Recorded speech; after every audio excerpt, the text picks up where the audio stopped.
चलिए आज हम लोग आपके बीच में क्लास 12th का हिंदी का 1 से लेकर 5 का ऑब्जेक्टिव कराएंगे। तो सबसे पहले जितने भी मेरे चाहने वाले स्टूडेंट्स ऑनलाइन या ऑफलाइन हो, उन सबको हमारे तरफ से कोटि कोटि प्रणाम।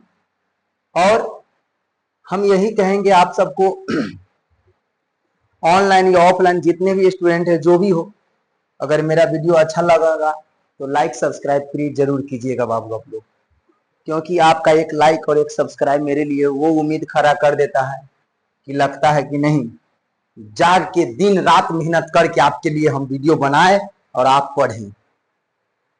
प्लीज आप लोग से मेरा नम्र निवेदन है कि आप लोग थोड़ा सपोर्ट कीजिए। बहुत ही नीचे से उठकर ऊपर आए हुए हैं, इसी के लिए आप लोग थोड़ा हेल्प कीजिए, क्योंकि आपका एक लाइक और एक सब्सक्राइब न जाने कितने लोगों की उम्मीद खड़ा कर देता है। तो इसीलिए थोड़ा प्लीज आप लोग सब्सक्राइब कर दिए। 2 से 4 सब्सक्राइबर मेरा कम है 1700 में होने में, बस 2-4 लोग आप लोग कर दीजिए। आप लोग से यही उम्मीद है और आपसे कुछ उम्मीद नहीं किए हैं। तो हम लोग ज्यादा समय नहीं रखेंगे आपका, जल्दी जल्दी हम लोग बताएंगे आपको 1 से लेकर 5 के ऑब्जेक्टिव हम बताएंगे। उसके बाद कल 5 से 10 बता देंगे। 3 से 4 स्टेप में टोटल ऑब्जेक्टिव हम कंप्लीट कर देंगे। देखिए वीडियो थोड़ा मेरा प्रतिदिन नहीं छूट होने के कारण, क्योंकि देखिए अकेला आदमी वीडियो बनाना, अकेला आदमी सब बनाना रहता है, अकेला आदमी मतलब बहुत कुछ अकेला ही करना पड़ता है। इसी कारण से थोड़ा वीडियो में मेरा देरी हो जाता है। तो आप लोग थोड़ा लाइक और सब्सक्राइब जरूर कीजिएगा बाबू। बाकी बात आपसे कुछ नहीं हम मांग रहे। चलिए इसमें आंसर साथ में दिया हुआ है, क्योंकि बहुत बच्चा का डिमांड रहता है कि सर आंसर, इसीलिए हमने आंसर क्या किया, इसका साथ में डाल दिए हैं और डलवा दिए आंसर हमने। तो इसीलिए आप लोग पढ़ेंगे, इसका आंसर आपको साथ में है। तो चलिए हम लोग बात करते हैं। 1 नंबर से हम लोग बात करेंगे। पहला जो आपके क्वेश्चन आपके समक्ष जो है वो क्वेश्चन है, देखेंगे आप लोग।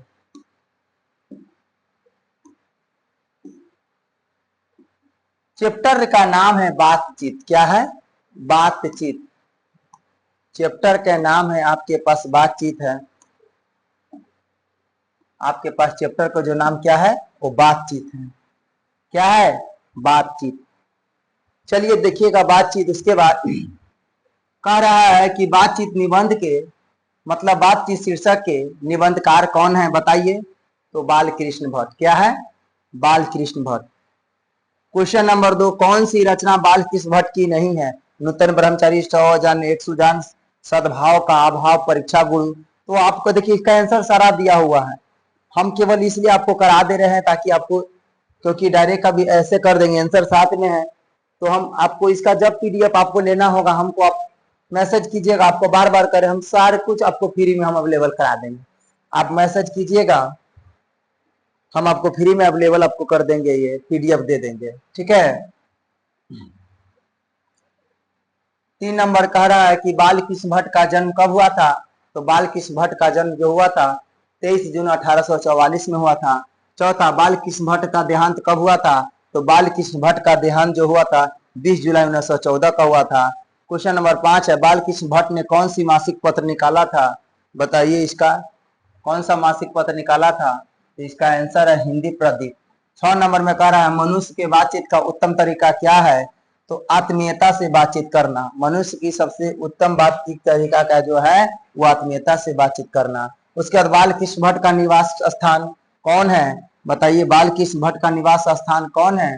तो बाल कृष्ण भट्ट का निवास स्थान जो है वह है इलाहाबाद, उत्तर प्रदेश। अगला, बाल कृष्ण भट्ट ने लगभग कितने निबंध लिखे थे? तो लगभग 1000।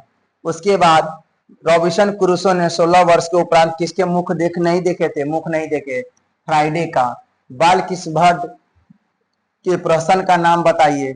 उपयुक्त तीनों हो जाएगा। सब जैसा कम वैसा परिणाम, आचार विडंबना, नई रोशनी का, ये हो जाएगा। उसके बाद आप लोग देखेंगे क्वेश्चन नंबर 11 क्वेश्चन नंबर 11 में कह रहा है कि कौन सा उपन्यास बाल कृष्ण भट्ट ने नहीं लिखा था। बताइए क्या कौन नहीं लिखा था, तो इसका हो जाएगा अजात शत्रु।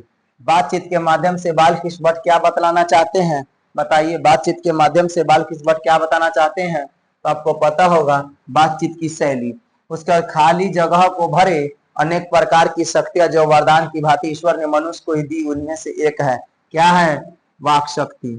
उसके बाद वाक शक्ति के अनेक क्या है फायदों में कौन दो है, बताइए क्या हो जाएगा इसका आंसर, स्पीच वक्रता और बातचीत। उसके बेन जॉनसन ने क्या कहा था, तो बेन जॉनसन ने बोलने से ही मनुष्य के रूप का साक्षात्कार होता है।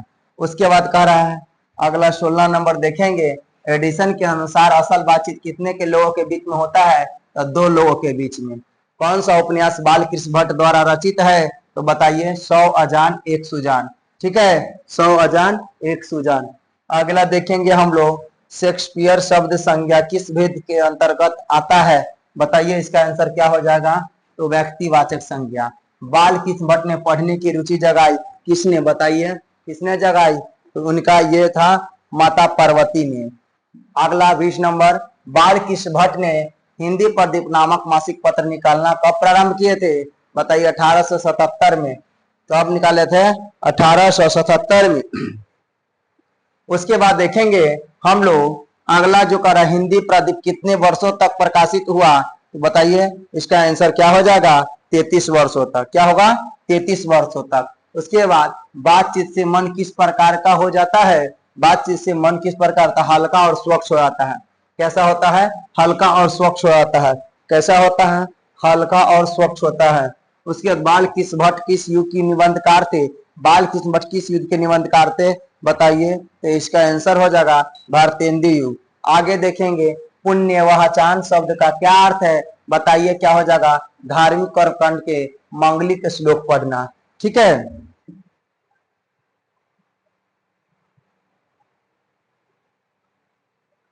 उसके बाद देख रहे हैं कह रहे हैं अगला अगला कह रहा है बउआ, देखेंगे चमनिस्तान का क्या अर्थ होता है, तो चमनिस्तान का अर्थ होता है हरे भरे बागों का इलाका। आगे देखेंगे बाल कृष्ण भट्ट क्या नहीं थे, बाल कृष्ण भट्ट क्या नहीं थे, बताइए पत्रकार, महाकार, निबंधकार। क्या हो जाएगा, बताइए क्या नहीं थे बाबू, क्या नहीं थे, बताइए। तो बाबू इसका आंसर जो हो जाएगा ऑप्शन बी, ऑप्शन बी हो जाएगा इसका आंसर। ऑप्शन बी में आपके पास जो कह रहा है वो महाकाव्यकार नहीं थे। क्या नहीं थे, महाकाव्यकार नहीं थे। ठीक है, आगे हम लोग देखेंगे कह रहा है कि किसने लिखा है कि गद्य लिखना भाषा को सार्वजनिक करते जाना है, तो आपको पता है इसका आंसर जो होगा रघुवीर सहाय। आगे देखेंगे अब सेकेंड चैप्टर का नाम है उसने कहा था। सेकेंड चैप्टर जो है उसने कहा था।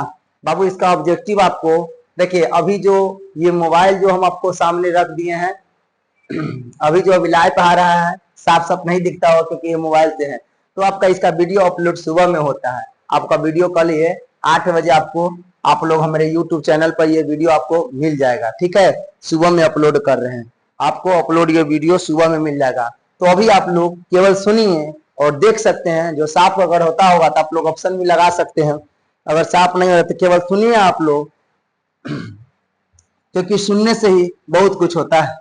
तो आपको अगला जो क्वेश्चन है उस चैप्टर है उसने कहा था। उसने कहा था का लेखक कौन है, बताइए आप लोग। उसने कहा था का लेखक बताएंगे आप लोग। उसने कहा था कहानी कब लिखी गई, बताइए। उसने कहा था कहानी जो लिखी गई थी वो प्रथम विश्व युद्ध के पहले लिखे गए थे। चंद्र शर्मा गुलेरी का जन्म कब हुआ था बाबू, चंद्र शर्मा गुलेरी का जन्म जो था 1883 ईस्वी में था। कब हुआ था, 1883 ईस्वी में। बाबू अगला उसने कहा था किस प्रकार की कहानी है, उसने कहा था कहानी जो है आपको पता होगा वो कर्म प्रधान है। कौन प्रधान, कर्म प्रधान। चलिए आगे देखेंगे चंद्रधर शर्मा गुलेरी का मृत्यु कब हुई थी, तो चंद्र शर्मा गुलेरी का जो मृत्यु हुआ था 1922 में हुआ था। कब हुआ था, 1922 में हुआ था। आगे उसने कहा था कहानी के लेखक कौन है, तो उसने कहा था कहानी के लेखक बाबू चंद्रधर शर्मा गुलेरी जी है। कौन है, चंद्र शर्मा गुलेरी जी। आगे देखेंगे उसने कहा था कहानी में किस शहर का चित्रण किया गया है, बताइए।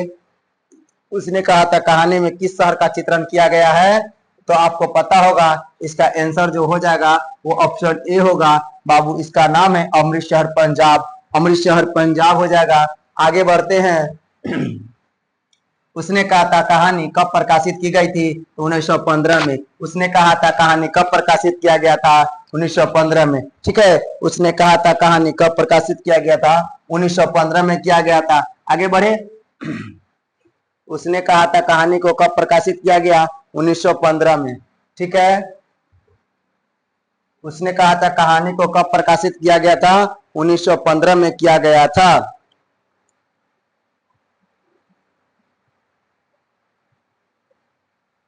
उसने कहा था कहानी को कब प्रकाशित किया गया था, 1915 में किया गया था। आगे, लहना सिंह के गांव का नाम क्या था बाबू। लहना सिंह का गांव के जो नाम था माझे था। क्या था, लहना सिंह के गांव के नाम क्या था, लहना सिंह के गांव के नाम माझे था। लहना सिंह के गांव के नाम क्या था, माझे। क्या था, माझे। लहना सिंह, उसके बाद लहना सिंह के मामा कहाँ के रहने वाले थे, तो लहना सिंह के मामा जो थे वो अमृतसर पंजाब के रहने वाले थे। कहाँ के रहने वाले थे, अमृतसर। सूबेदार का नाम क्या था बाबू, सूबेदार का नाम था हजारा सिंह। सूबेदार का नाम क्या था, हजारा सिंह। सूबेदार का नाम क्या था, हजारा सिंह। उसके बाद कह रहा है लहना सिंह किस पद पर थे बाबू। लहना सिंह किस पद पर थे, बताइए। लहना सिंह किस पद पर थे, तो मेजर के पद पर थे। किस पद पर थे, मेजर के पद पर। ठीक है, लहना सिंह किस पद पर थे, मेजर के पद पर थे। अमृतसर में लहना सिंह कौन थे बाबू, अमृतसर में लहना सिंह के मामा रहा करते थे। कौन थे, मामा रहा करते थे। आगे देखेंगे लहना सिंह की मृत्यु किसकी गोद में हुआ था, तो लहना सिंह की मृत्यु वजीरा सिंह के गोद में हुआ था। लहना सिंह की मृत्यु किसकी गोद में हुआ था, वजीरा सिंह के गोद में हुआ था। लहना सिंह का मृत्यु किसके गोद में हुआ था, तो वजीरा सिंह के गोद में हुआ था। ठीक है, आगे देखेंगे हम लोग पलटन का विदूषक कौन था। 14 नंबर क्वेश्चन सेकेंड चैप्टर का कर पलटन का विदूषक कौन था, तो पलटन का विदूषक वजीरा सिंह था। ठीक है, आगे देखेंगे लहना सिंह किस कहानी का पात्र है। लहना सिंह किस कहानी का पात्र है, उसने कहा था लहना सिंह किस कहानी का पात्र है, उसने कहा था कहानी का पात्र है। उसने कहा था अगला, बचपन में लहना सिंह लड़की से बार बार कौन सा प्रश्न करता है बाबू, तेरी कुरमाई हो गई क्या, तेरी कुरमाई हो गई है क्या। लहना सिंह बार बार वही क्वेश्चन उस लड़की से पूछती है कि तेरी कुरमाई हो गई है क्या। अगला, लहना सिंह सूबेदार को वापस बुलाने के लिए किसे भेजता है, बताइए। लहना सिंह सूबेदार को वापस बुलाने के लिए किसे भेजता है, तो वजीरा सिंह को बाबू। किसको भेजता है, वजीरा सिंह को। किसको, वजीरा सिंह। अगला देखेंगे लहना सिंह का सर अपनी गोद में लेकर कौन बैठा था, तो वजीरा सिंह लेकर बैठा था। कौन लेकर बैठा था, वजीरा सिंह लेकर बैठे था। उसके बाद कह रहा है आप लोग देखेंगे अगला, सूबेदार हजारा सिंह लड़के का क्या नाम था। सूबेदार हजारा सिंह के लड़के के नाम था, उस नाम का बोधा सिंह। क्या नाम था बाबू, बोधा सिंह। अगला, भारतीय सिपाहियों का किसके साथ लड़ाई हुआ था, तो भारतीय सिपाहियों किसके साथ लड़ाई हुआ था, तो बताएंगे जर्मन के साथ। किसके साथ हुआ था, जर्मन के साथ। अगला बाबू देखेंगे जर्मन लेफ्टिनेंट को किसने ढेर किया था, जर्मन लेफ्टिनेंट को ढेर किसने किया, बताइए। सूबेदार ने, लहना सिंह ने, वजीरा सिंह ने, बोधा सिंह ने। बताइए क्या हो जाएगा, लहना सिंह ने। आगे देखेंगे उसके बाद क्या रहा है, कर सिख राइफल्स के जमादार लहना सिंह। नंबर क्या था बाबू, तो इसका नंबर जो था 77 था। क्या था, नंबर 77। सरकार ने सूबेदार को जमीन कहाँ दिया था, तो लायलपुर में दिया था। सरकार ने सूबेदार को जमीन कहाँ दिया था, लायलपुर में दिया था। कहाँ दिया था, लायलपुर। अगला, गुलेर जी का जन्म कहाँ हुआ था, तो गुलेर जी का जन्म जो हुआ था बाबू, आप सब जानते हैं राजस्थान जयपुर में हुआ था। आगे देखिएगा, कह रहा है सुखमय जीवन किसकी रचना है। सुखमय जीवन किसकी रचना है, तो सुखमय जो जीवन है वो चंद्र शर्मा गुलेरी की रचना है। अगला क्वेश्चन है कछुआ धर्म किसकी कृति है, तो कछुआ धर्म किसकी कृति है बाबू, तो कछुआ धर्म कृति है जो चंद्र शर्मा गुलेरी का है। ठीक है, पुरानी हिंदी के रचनाकार कौन है, पुरानी हिंदी के रचनाकार कौन है, बताइए। पुरानी हिंदी के रचनाकार कौन है, चंद्र शर्मा गुलेरी जी है। आगे देखेंगे हम लोग। उसके बाद कह रहा है कि चंद्र शर्मा गुलेरी की जी किस गांव के मूल निवासी थे, बताइए। तो गुलेर के। कहाँ के बाबू? गुलेर के थे। ठीक है, उसके बाद कह रहा है, देखेंगे उसने कहा था कहानी कितने भागों में विभक्त है? उसने कहा था कहानी कितने भागों में विभक्त है? बताइए इसका आंसर क्या होगा, आप लोग बताइए जल्दी। उसने कहा था कहानी कितने भागों में विभक्त है? बताइए जल्दी। उसने कहा था कहानी कितने भागों में? तो 5 भागों में विभक्त है। ठीक है, कितने भागों में? 5 भागों में विभक्त है। चलिए अगला देखेंगे हम लोग। चंद्र शर्मा गुलेरी किस युग के कहानीकार थे? चंद्र शर्मा गुलेरी किस युग के कहानीकार थे बाबू? बताइए जल्दी बताइए आप लोग। तो द्विवेदी युग के थे। किस युग के थे? द्विवेदी युग। ठीक है, अगला देखेंगे। सूबेदारनी ने अपने पुत्र और पति का रक्षा करने के लिए किसे कहा था? मतलब कि सूबेदारनी ने अपने पुत्र को रक्षा के लिए किसको कहे थे? बताइए तो लहना सिंह को कहे थे। किसको कहे थे? लहना सिंह के कहे थे कि ओ लहना सिंह, मेरे पति और बेटा को आप क्या करेंगे? रक्षा कीजिएगा। चलिए आगे बढ़ते हैं। अगला क्वेश्चन कह रहा है कि लहना सिंह जब उस लड़की से मिला तो लड़की की उम्र क्या थी बाबू? बताइए। 8 वर्ष था। लड़की से जब लहना सिंह मिला था तो उस समय लड़की का उम्र क्या था? 8 वर्ष था। अगला देखेंगे। मुल्ला जी की दाढ़ी किसने मुड़ा दी थी बाबू? बताइए, मुल्ला जी की दाढ़ी किसने मुड़ा दिया? बताइए। तो इसका आंसर हो जाएगा लहना सिंह। क्या होगा? लहना सिंह। लहना सिंह होगा अगला। लड़की के मामा कौन था? तो लड़की का मामा जो था अतर सिंह था। कौन था? अतर सिंह।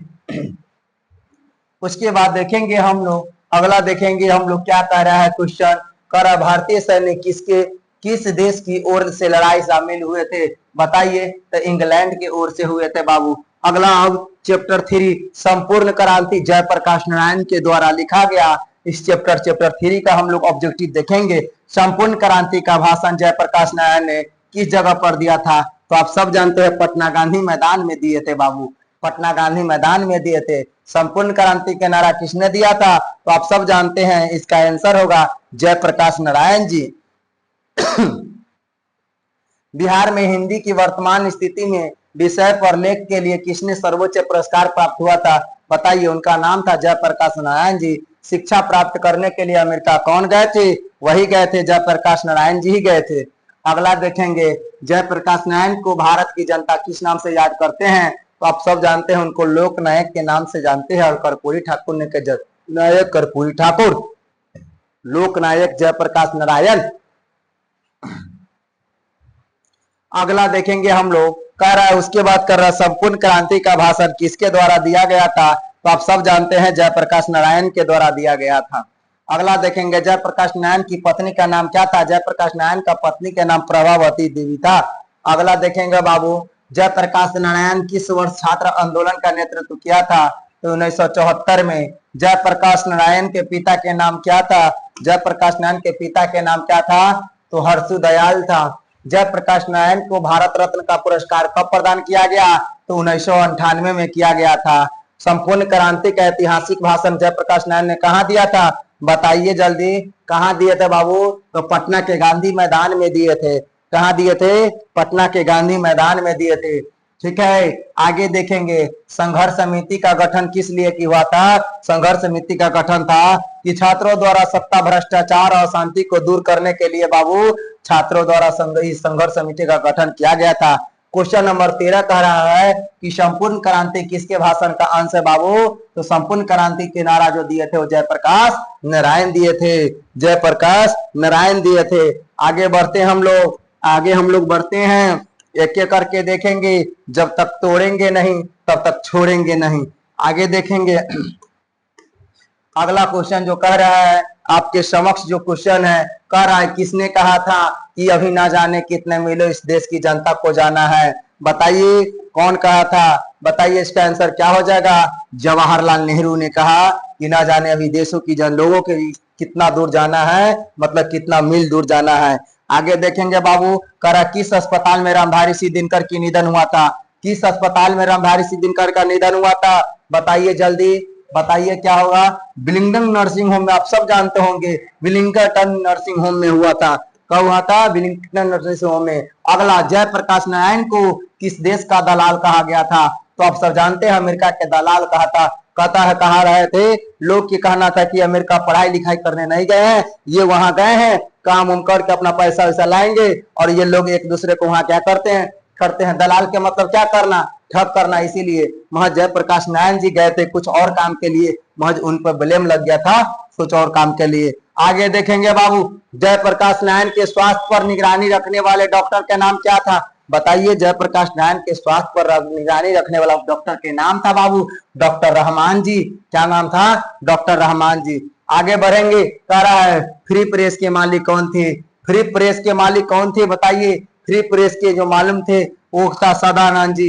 फ्री प्रेस के मालिक कौन थे, सदानंद जी थे, ठीक है। उसके बाद कह रहा है, देखेंगे उसके बाद जयप्रकाश नारायण जी आईएएस की परीक्षा कहां से दी, आईएससी की परीक्षा, इंटर साइंस की परीक्षा जो दिए थे वो बिहार विद्यापीठ से दिए थे बउआ। कहां से दिए थे, बिहार विद्यापीठ से। लेनिन की मृत्यु किस वर्ष हुई थी, लेनिन की मृत्यु किस वर्ष हुई थी बताइए। ये सब तो आप जानते होंगे, इसे तो बहुत आसान ऑब्जेक्टिव 1924 में है, ठीक है। आगे देखेंगे जयप्रकाश नारायण मार्क्सवादी कब बने थे, तो जयप्रकाश नारायण मार्क्सवादी 1924 में ही बने थे। जयप्रकाश नारायण मार्क्सवादी कब बने थे, तो 1924 में ही बने थे। आगे देखेंगे बाबू, फणीश्वर नाथ रेणु किताब का क्या है, तो फणीश्वर नाथ नेहरू का जो किताब का नाम था वो मैला आंचल था। आगे देखेंगे बाबू, 1974 में बिहार के मुख्यमंत्री कौन थे, तो अब्दुल गफूर थे। 1974 में बिहार के मुख्यमंत्री कौन थे बाबू, तो अब्दुल गफूर थे। आगे देखेंगे जयप्रकाश नारायण का जन्म कब हुआ था, जयप्रकाश नारायण का जन्म कब हुआ था, 11 अक्टूबर 1902 को हुआ था। जयप्रकाश नारायण का मृत्यु कब हुआ था बाबू, बताइए। जन्म कब हुआ था, मृत्यु नहीं, जन्म 11 अक्टूबर 1902 का।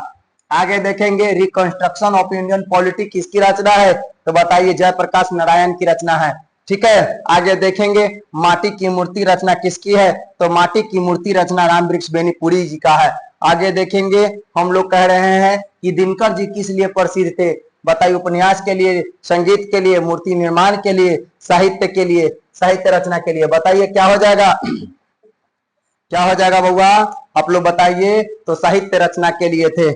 आगे देखेंगे हम लोग,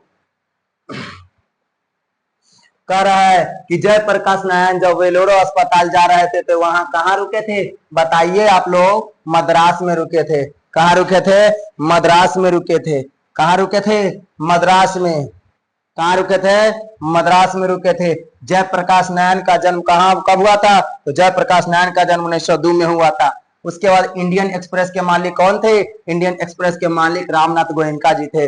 जयप्रकाश नारायण हिंदू विश्वविद्यालय में प्रवेश क्यों नहीं चाहते थे, तो बता होगा क्योंकि वहां की सरकारी फंड प्राप्त होता था, इसलिए वो सरकारों के दलालों से बचा रहना चाहते थे। इसे लोकनायक के नाम से जानते हैं, तो जयप्रकाश नारायण को लोकनायक के नाम से जानते हैं। अपना देश के पिछड़ा हुआ बावजूद भी इसने हमने लोकगीत की स्थापना की। यह कथन किस पाठ से संबंधित है, बताइए जी कौन होगा, संपूर्ण क्रांति हो जाएगा। इसका आंसर क्या होगा, संपूर्ण क्रांति। आगे देखेंगे गरीब की बेरोजगारी बढ़ती जाती है, कहां से है, बताइए किस चैप्टर से है, तो आप सब जानते हैं संपूर्ण क्रांति जो भाषण था उसी में ही लिखा गया बात है। आगे देखेंगे जयप्रकाश नारायण के बचपन का क्या नाम था, तो जयप्रकाश नारायण के बचपन के जो नाम था वो बाउल था। क्या था बाबू, बाउल था। आगे देखेंगे, अब आइए चैप्टर 4 में, कहा कह रहा है, चैप्टर 4, चैप्टर 4 में आइए। चैप्टर 4 का क्या कह रहा है, चैप्टर 4 में कह रहा अर्धनारीश्वर। अर्धनारीश्वर में किसके द्वारा लिखा गया है, बताइए। अर्धनारीश्वर शीर्षक निबंध के निबंधकार के नाम बताइए कौन होगा, रामधारी सिंह दिनकर होगा बउआ। कौन हो जाएगा, रामधारी सिंह दिनकर। कौन होगा, रामधारी सिंह दिनकर हो जाएगा।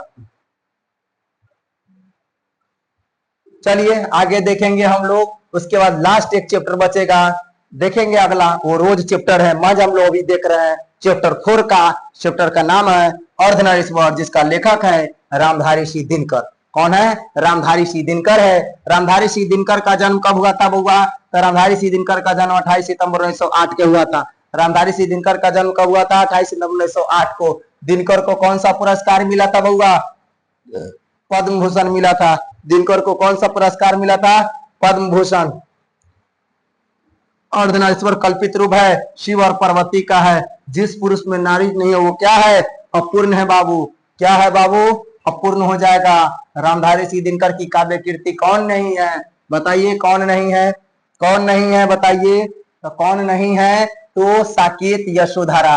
रामधारी सिंह दिनकर की ये गद्य कृतियां कौन नहीं है? तो आषाढ़ का एक दिन। दिनकर को किस गद्य पुस्तक पर साहित्य अकादमी पुरस्कार मिला था? संस्कृत के 4 अध्याय।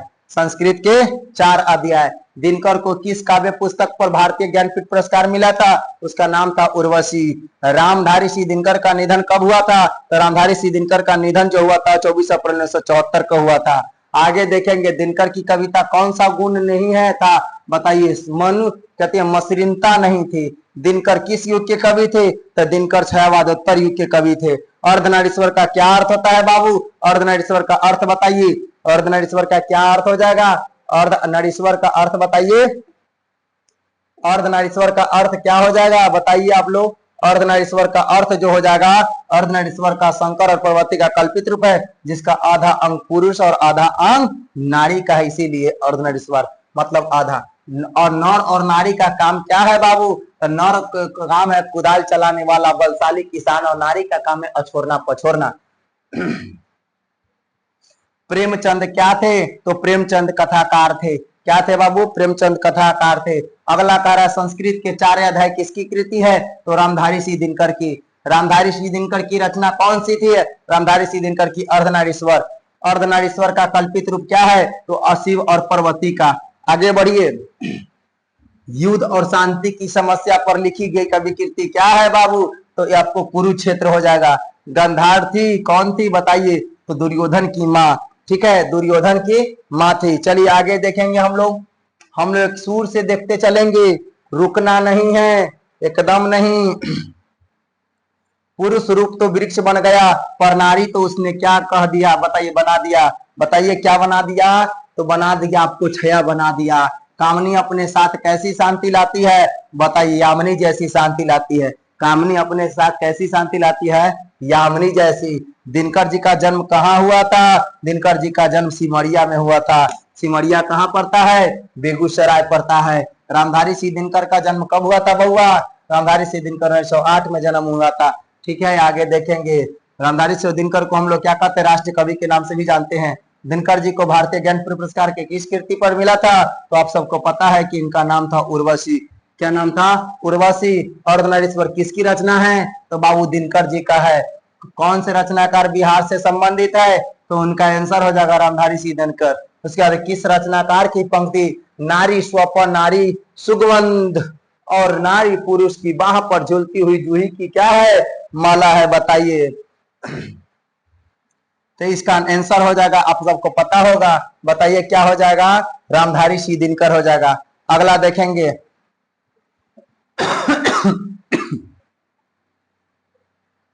रामधारी सिंह दिनकर की काव्य रचना क्या है? रामधारी सिंह दिनकर के काव्य रचना परशुराम की प्रतीक्षा। किस रचना पर दिनकर की साहित्य अकादमी पुरस्कार प्राप्त हुआ था? बताइए क्या हो जाएगा? इसका आंसर होगा संस्कृत के 4 अध्याय। चलिए 5 नंबर में रोज चैप्टर आ गया आपके पास। रोज चैप्टर आपके पास आ गया। चैप्टर 5 लास्ट चैप्टर है, इसमें जोर शोर से हम लोग देखेंगे इसको। रोज शीर्षक कहानी के कहानीकार कौन है? बताइए कौन होगा? इसका आंसर हो जाएगा सच्चिदानंद हीरानंद वत्साय अज्ञेय, जिसको हम लोग शॉर्टकट में अज्ञेय कहते हैं। अज्ञेय जी का जन्म कब हुआ था? तो अज्ञेय जी का जन्म 7 मार्च 1911 के हुआ था। अज्ञेय जी के पिता के नाम क्या था? तो हीरानंद शास्त्री थे। ठीक है। रोज क्या है बउआ? तो रोज एक कहानी है। मालती किस कहानी की पात्र है? तो रोज का। ठीक है, तो उसके बाद हम लोग देखेंगे, फिर आगे देखेंगे अज्ञेय जी का जन्म कहाँ हुआ था? अज्ञेय जी का जन्म कसिया कुशीनगर उत्तर प्रदेश में हुआ। अज्ञेय जी का निधन कब हुआ था? बताइए। अज्ञेय जी का निधन जो हुआ था 4 अप्रैल 1987 को हुआ था। अज्ञेय जी कहाँ के मूल निवासी थे? तो अज्ञेय जी करतारपुर पंजाब के मूल निवासी थे। रोज कहानी के नायिका कौन है? तो रोज कहानी के नाम मालती थी। कौन थी? मालती। शिशु का नाम क्या था? तो मालती के शिशु के नाम टीटी था। अतिथि मालती के यहाँ कैसे पहुंचा? अतिथि पैदल पहुंचा था बेचारा। लेखक मालती के घर पहुंचने के लिए कितना पैदल चला था? तो 18 मील पैदल चला था। मालती के पति क्या थे? तो मालती के पति जो थे वो डॉक्टर थे। क्या थे? डॉक्टर। मालती के पति डॉक्टर थे। रोज नामक कहानी के लेखक कौन है? अज्ञेय जी। रोज कहानी में मालती के पति का नाम क्या है बउआ? बताइए मालती का जो नाम था वो महेश्वर था। रोज शीर्षक कहानी का पूर्व नाम क्या था? तो गैंग्रीन नाम था। रोज कहानी में मालती को अखबार का टुकड़ा मिलता था, बताइए उसमें आम लिपटा हुआ रहता था। किस पाठ में आया है 3 बज गए, 4 बज गए, 11 बज गए? तो रोज चैप्टर में। किस पाठ में आया दोपहर में उसने आंगन में पैर रखते मुझे ऐसा जाना पड़ा, उसे फिर किसी सब छाया है, बताइए वही चैप्टर के नाम है बउआ रोज। नदी के दीप किसकी रचना है? अज्ञेय जी का। नदी के दीप किसकी रचना है? अज्ञेय जी का है। बचपन में खेलने के लिए सच्चिदानंद हिरण बसाए अज्ञेय कौन सा नाटक लिखा था? तो उसका नाम था इंद्र सभा। रोज शीर्षक कहानी में मालती मिट्टी के बर्तन गर्म पानी से क्यों धो रही थी? इसलिए धो रही थी, देखिएगा कि दही जमाने के लिए। किस लिए? दही जमाने के लिए। दूसरा सप्तक का प्रकाशन वर्ष हुआ था 1951 में। रोज कहानी में अतिथि बनकर कौन आता था? बताइए मालती के दूर के रिश्तेदार भाई। आगे देखेंगे रोज कहानी घंटे के किस खरकन के साथ समाप्त होती है? तो 11। अज्ञेय जी का उपन्यास इनमें से कौन सा है? बताइए क्या हो जाएगा? इसका आंसर हो जाएगा शेखर एक जीवनी। उसके बाद कह रहा है देखेंगे हम लोग क्या होगा, तो हम लोग का लास्ट जो था ऑब्जेक्टिव हम लोग का यहां तक था। उसके बाद 26 नंबर तक। तो हम लोग अब 6 से जो 10 करवाएंगे वो आपको कल कराएंगे। 6 से 10 हम लोग क्या कराएंगे? 6 से लेकर 10 तक ले। तो हमने आज आपको ऑब्जेक्टिव जो कराए हैं वो आपको ऑब्जेक्टिव 1 से लेकर 5 तक लेके हिंदी का very very important chapter wise objective करा दिए बाबू। तो इसका अगर पीडीएफ चाहिए तो आप मेरे कॉन्टेक्ट नंबर पर 62 076 और 75 160 मेरा कॉन्टेक्ट नंबर है। इस पर आप क्या कीजिएगा, 62 076 75 160 पर कमेंट करके अपने जगह के जहां से आप बिलोंग करते हैं वहां आप बोलिएगा इसका पीडीएफ हम बाबू आपको दे देंगे, आप लोग पढ़िएगा। अरे हम आपका 1 रुपया भी अभी आपसे नहीं मांग रहे, सिर्फ आपसे मांग रहे हैं कि एक लाइक और सब्सक्राइब कर दीजिएगा। आपसे कुछ नहीं मांग रहे हैं। आपको जिस सब्जेक्ट का पीडीएफ चाहिए आप हमसे कॉल करके नहीं बोलिएगा, मैसेज करके बताइएगा, क्योंकि बिजी रहने के कारण हम आपका कॉल रिसीव नहीं कर पाएंगे। इसीलिए इस नंबर पर एसएमएस कीजिएगा और जहां से आप बिलोंग कर रहे हैं वहां से आप कीजिएगा। हमने आपको तुरंत आपको जवाब देंगे और तुरंत आपको। तो चलिए आज आप सबको पता है कि माता रानी का दिन आज नवरात्रि चढ़ गई है और ये पर्व जो अभी नवरात्रि आप जो देख रहे हैं ये 27 साल बाद नवरात्रि आया बउआ। ऐसा नवरात्रि कहिएगा ये 27 साल बाद क्या है भाई? तो भाई नवरात्रा तो हर साल होता था, आज 27 साल बाद आखिर क्यों है? तो ये 27 साल इसलिए खास है क्योंकि मैया का पूजा हमेशा कभी 7वीं 8वीं एक दिन होता था, कभी 9वीं 10वीं ऐसे हो जाता था, कभी कभी खष्टी 7वीं ऐसे हो जाता था। मगर इस बार एक माँ की पूजा एक दिन होगा। मतलब मेरी मैया जो है हम सबकी माँ दुर्गा माँ नवरात्रि के दिन मतलब एक माँ का पूजा पूरा एकदम दिन रात होगा और माँ की सेवा में सभी लोग को लगना चाहिए। नवरात्रि है इसीलिए आप सबकी माँ मनोकामना पूर्ण करे। ये माँ इस बार मेरे जितने भी चाहने वाले स्टूडेंट है ऑनलाइन ऑफलाइन सभी को इस बार इतना अच्छा नंबर दे दे माँ, क्योंकि लागे कि ना मज। हाँ माँ भी नंबर तब देंगे जब आप मेहनत करेंगे तभी माँ नंबर देंगे। बिना मेहनत करने वाले को नहीं मिलता है नंबर। अब जो बच्चा अभी सोए होगा वो कहाँ से बच्चा को नंबर मिलेगा? मैया कहेगी कि जब मास्टर साहब पढ़ावत रहे तो तू सुतत रहे, तू सुतत रहे तो तोरा नंबर कैसे मिली? मतलब जो सोया से खोया जो जागा से पाया, हमेशा जगे रहिए। आप ध्यान दीजिए। अरे भाई हम आएंगे पढ़ाएंगे जरूर, नहीं तो आप मैसेज कीजिए कब पढ़ाइएगा कब पढ़ाइएगा सर, पढ़ाइए पढ़ाइए। आप हमें इतना परेशान करिए कि नहीं हमको मजबूरी में क्लास, हम तो लेंगे ही क्लास में। आपकी प्रेशर रहेगा तो एकदम नियम अनुसार समय से। नहीं भाई मेरे बच्चे एकदम लगे हुए हैं, मज आप लोग में नहीं है तो चलिए कोई बात नहीं है। आप लोग अच्छे से रहिए, खूब पढ़िए और खूब लोग आप लोग मेला घूमिए और क्लास भी आइए। जो ऑफलाइन स्टूडेंट है क्लास मत छोड़िए बउआ, क्योंकि अब क्लास छोड़िएगा तो दिक्कत हो जाएगा। लाइफ में मेला, जिंदगी में सब दिन मेला है, समझ रहे कि ना? मेला सब दिन है। इसीलिए आप लोग क्लास कीजिए। क्लास नहीं कीजिएगा तो इसका परिणाम आपको बहुत भुगतना पड़ेगा। इसका परिणाम आपको ऐसा मिलेगा आप सोच नहीं सकते हैं। तो आप सबको यही नम्र निवेदन है कि आप लोग क्लास प्रतिदिन आइए और क्लास कीजिए।